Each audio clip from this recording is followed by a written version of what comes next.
Bugun 5-iyul qirg'inchiligining 10 yillik xotira kuni. Mazlum Sharq Turkiston xalqining bu 10 yildan beri tortayotgan zulmi kundan kunga chekdan eshib, Uyg'urlarimizning qaddi bukilib, nafas olgudek holi qolmagan bo'lsa-mu, yanada mustaqillik, erkinlikka bo'lgan umidini bir kunmi uzmay, ishonchi bilan yashamoqda. To'p-to'g'ri 10 yil bo'ldi.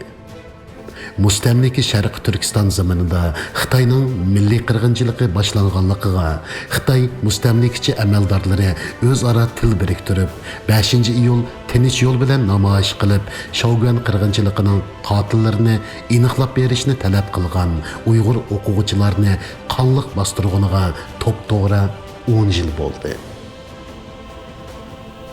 Bu bastırışda ölüp ketken Uygurlarının sani Xitay axbaratida e'lon qilgan sondan necha hassi ko'p bo'lsa-mu, tajovuzchi Xitoy uchurni qamal qilish, internet ham telefon aloqasini uzib etish, voqeaning haqiqiy ahvolini xalqaradan yoshirish orqali bu qonliq jinoyatning javobgarligidan o'zini qochirayotganiga to'p-to'g'ri 10 yil bo'ldi.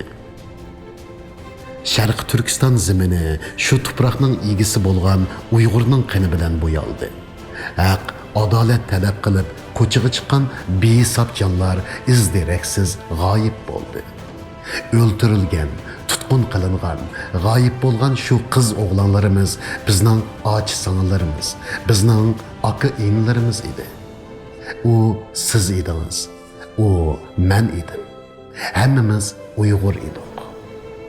Xitoyning Sharq Turkistonda 60 yildan beri elib berayotgan erkiy kamsitishning natijasi 5-iyul qirg'inchiligining o't piltisi bo'lgan Shogun qirg'inchiligi bilan Xitoyning niqobi echib tashlandi.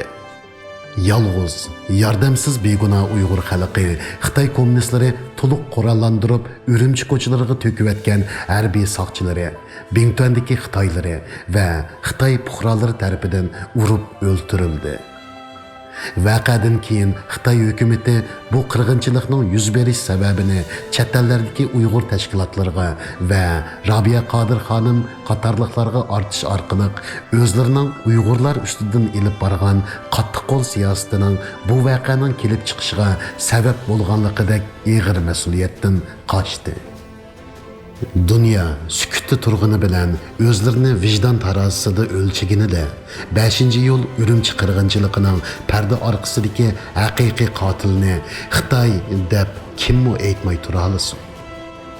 Ammo kuchsizligimiz sababli xalqaroga bu dardimizni pakitlari bilan anglitishga qodir bo'la olmadik va 10 yildan beri bu jinoyatning javobgarligini surishtirib, dunyo adolat darvozasi oldida haq adolat nerede deb qon yig'lab yurmoqdamiz.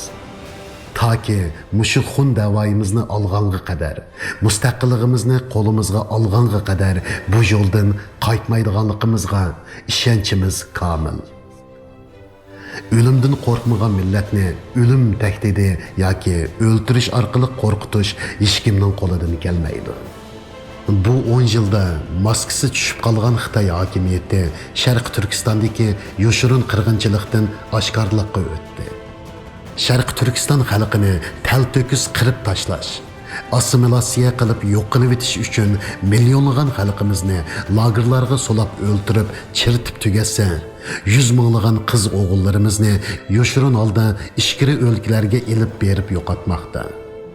Qizlarimiz dinsiz Xitoylarga majburiy xotin qilinib, bu zo'rliq, xo'rliqlardan o'lib olishga majbur bo'lmoqda. Zabardast yigitlarimizning ishki organlari yulib ilinib, yuqori bahoda setilmoqda.